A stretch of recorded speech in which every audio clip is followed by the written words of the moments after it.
Hey everyone. So I haven't really recorded the last few builds that I've done. I've been going kind of ham with it and just really rocking it out.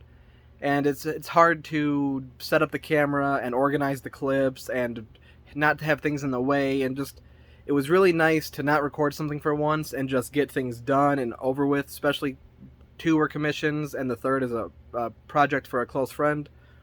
But because I don't want to not post something, I figured I would show you guys a bunch of videos, a bunch of guitars that I started way back in the day, and I just never got around to finishing. Some of these are as old as 6 years, and a couple others are only like 3 years old. But they're really cool guitars, I think, that had a cool concept behind them. And yeah, so we're going to get into it, and just, if not for nothing, it's motivation for me to build these things or to finish them.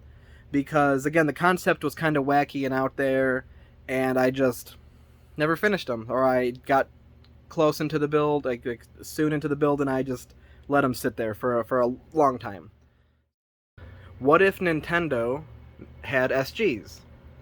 And it was a pretty simple concept. I mean, the first guitar that I ever built for Wii was Les Paul. Like, I took a 360 Les Paul and I put Wii guts into it. And it was simple enough. It was literally so simple. Then I thought, because I'm a lefty, I like SGs a lot. What if there was a Wii SG? The issue is where would a Wiimote fit? It just wouldn't. So I just had this thought of, well, it would be in the neck.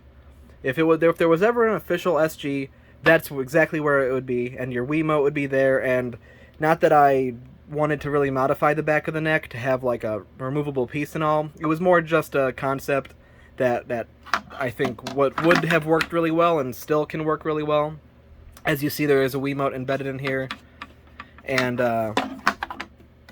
it's just nice and smooth, even though it has to be painted, obviously. I did pretty much all the hard work, and then I just let it sit there. I even had the idea of having a blue star power, back button, a red start, a red whammy, a blue strum bar, blue pick guard with the white body, and I even wanted to throw some lights up in here. What I had was a switch on the top that went from a RAFnet adapter to the Wiimote itself, so you could play on Wii or PC, and then the light would dictate which is which.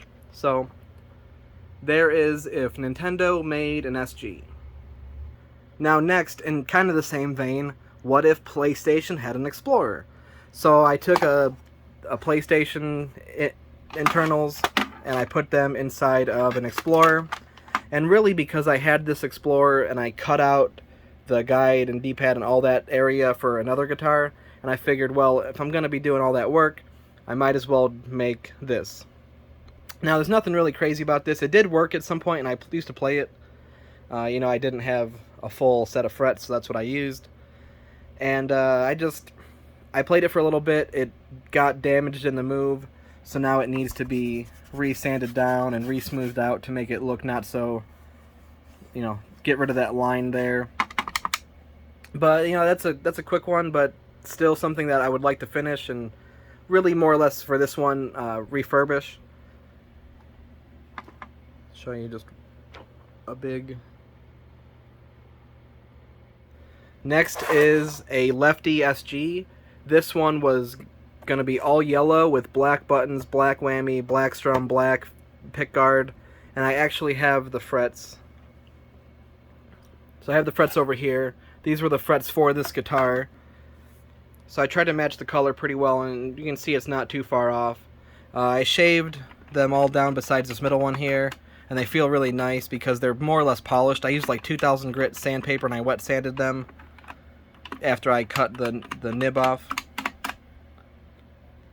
Yeah, and I'm a lefty, obviously, so besides having to refill this hole and sand it down and whatnot, this one shouldn't be too bad of a build, mainly because it's for PlayStation. It's not going to be 360 or anything crazy. I just wanted a lefty guitar for PlayStation 2, and yeah, I mean, that neck would, and pretty much all this, I could strip off this guitar and throw over here, and pretty much besides doing the body work, be done, fairly not bad. Here, I'll even line it up. get you an idea of what it would look like. And next are twin guitars that I made for my Guitar Hero cabinet that I built a few years ago. This one is supposed to be orange, that one's supposed to be purple. I made them out of Guitar Hero Live controllers. I took out the buttons, filled it, sanded it down. I removed the LED strip, as you can actually see here, that there's still some Bondo there to show you where it was. This one still needs to be smoothed out a little bit, but it's looking really good. This one, smoothed out, get some primer on there. These would have Guitar Hero World Tour or Guitar Hero 5 necks, and they have modified strum bars, so they feel less flimsy and just better. Yeah, again, really not much to say about this besides it'll be these two, they have to get done because I want them for my cabinet that is done, and it's just a matter of time to get these. But these are definitely the most work, the most body work. I have to modify the necks to fit and do other stuff like that. So yeah, but it was cool to make like twin guitars, if you will, just different colors. And I was actually going to do like orange with purple accents and purple with orange accents, because on my cabinet I have purple and orange like speakers and speaker covers and stuff, so it would go well with the theme of it all.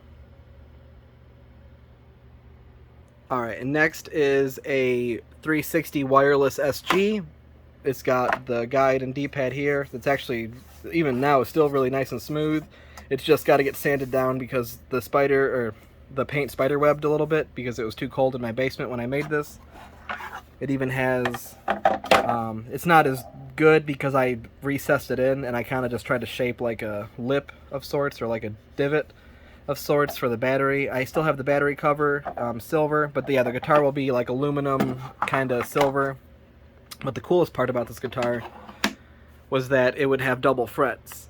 And now I purposely made it nice and level. No offense to everybody else that I've seen do this, but they're usually raised up and just not level with the guitar. I also removed the ridges from all of it because it just makes it easier to sand and do all that.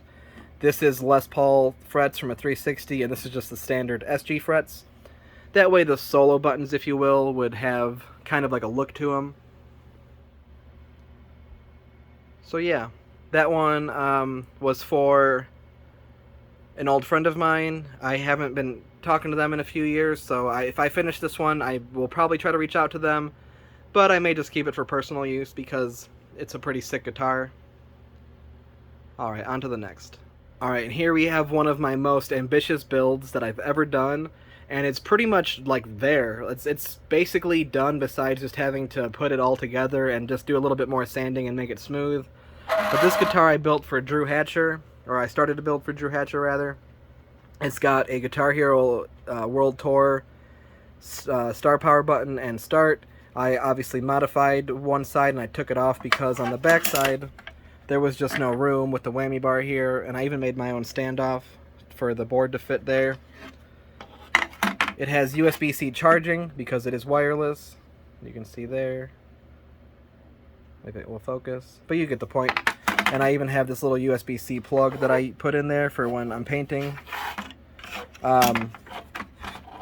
It's got a 360 Les Paul.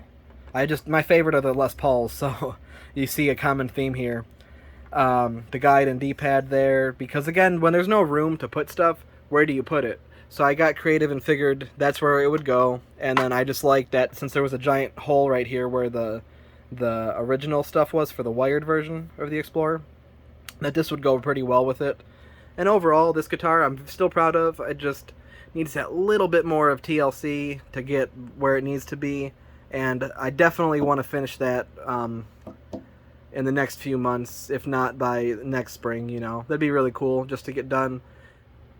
Alright, now this is a wired 360 SG that I made for Asai.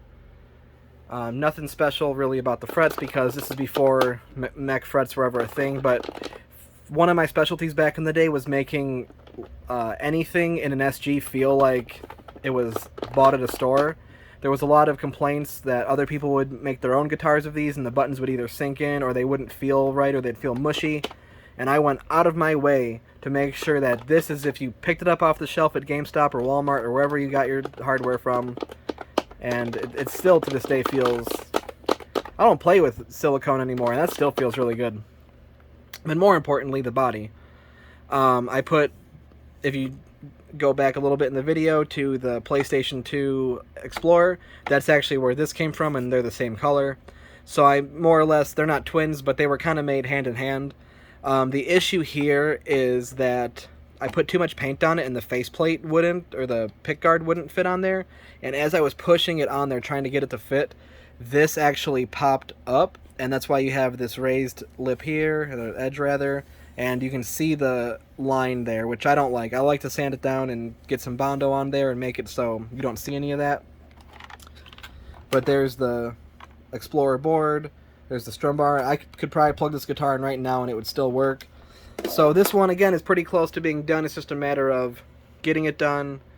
But that's about it. There's a handful of guitars that I have started to build. I never finished, but trying to get some motivation to get these things done. Thanks, guys.